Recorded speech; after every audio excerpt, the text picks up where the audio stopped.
morning and welcome to Radio Friends on Wednesday, January the 8th, starting a new year. This is a big election year. And MARILYN McLEOD is with us from the League of Women Voters. Good to have you here, MARILYN.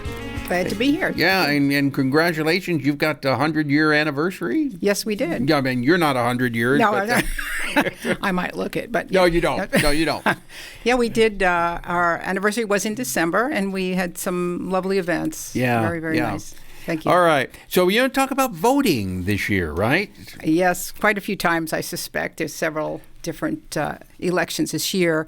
First thing I'd like to mention that people may not know this, but in March, on March 10th, there'll be the Missouri Presidential Preference Primary. That's an opportunity to select a ticket. You would take your party ticket that you would want and vote for who you would want to be the presidential the candidate, the presidential candidate. Right. So it's called the Missouri Presidential Preference Primary. Why don't they just call it the primary? I'm not sure. Because it's just presidential. All right. So, and that's when you have to say, I want to vote Democrat or Republican or Independent. Right. And you get that ballot, and then you put whoever you want to run on that party. Right. Okay. Right. Now, but the last day to register, if you're not already registered to vote, is February 12th. And I don't know if I'll be back before then to remind people. So you got to register by February 12th to vote in the primary in March. Right. Okay. Right. Then what else? What else? Well, we've been doing these monthly lunch and learn programs with the public library.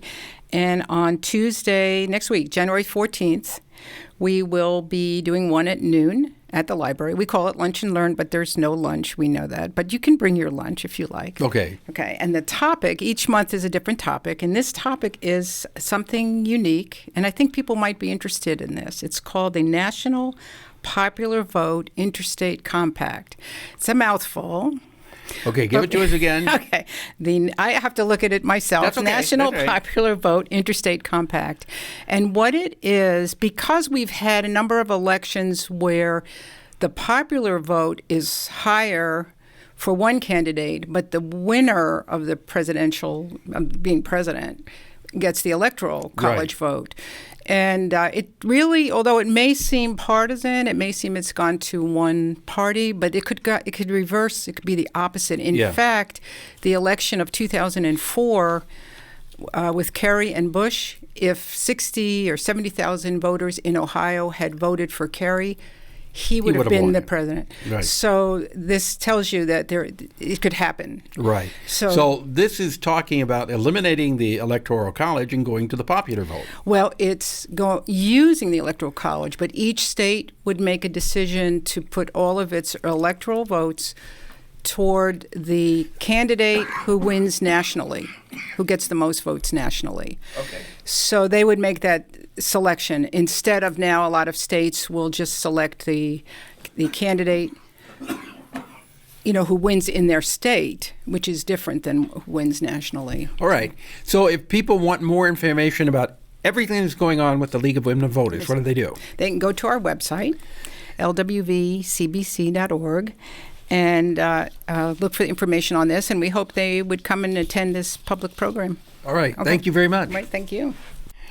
All right. Now I want to introduce you to CHRISTY Lowe from the Voluntary Action Center, filling in for Nick Foster. Good to have you here, CHRISTY. Hi, thanks. Nice to be here. We just got through the Christmas season. How did that go as far as the Christmas program? Yeah, the holiday program went really well this year. We actually did it all in 1 week instead of 2 this year.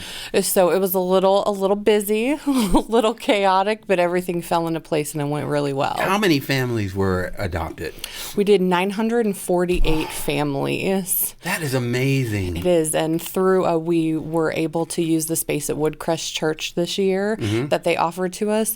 We saw over 3,200 packages and over 115 bicycles in 1 week go in and out. That's amazing. I know when we were over there The one day there were so many people there, and you had so many volunteers too. We did. The program would not run smoothly without those volunteers. In They're fact, fantastic. Cindy Mustard, who used to head up the Voluntary Action Center, she was over there volunteering too. She comes every year and makes sure she still participates. Right. So we say thank you to all the people in the community who made the Christmas program a resounding success. It was once again. Then what have you got coming up for this year? Well, right now we are signing up families for our Homes for Computers program. And what is that? It is the city donates used desktop computers that they have cleaned off and reformatted for us to provide for families who have children kindergarten through 12th grade who don't have access to a computer at home. Now, are these computers, can people donate computers, or are they strictly given from the city of Columbia? They come straight from the city.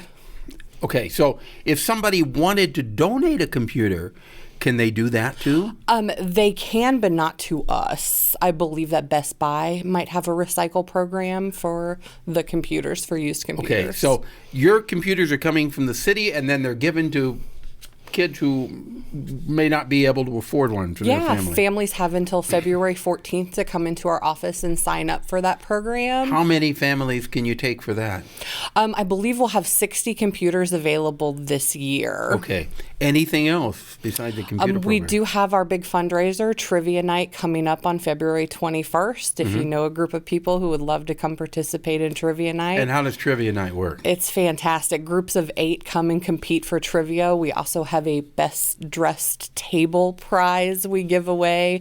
I've seen themes like pirate themes and football themes and different items like that. And it's 10 rounds of full-on trivia.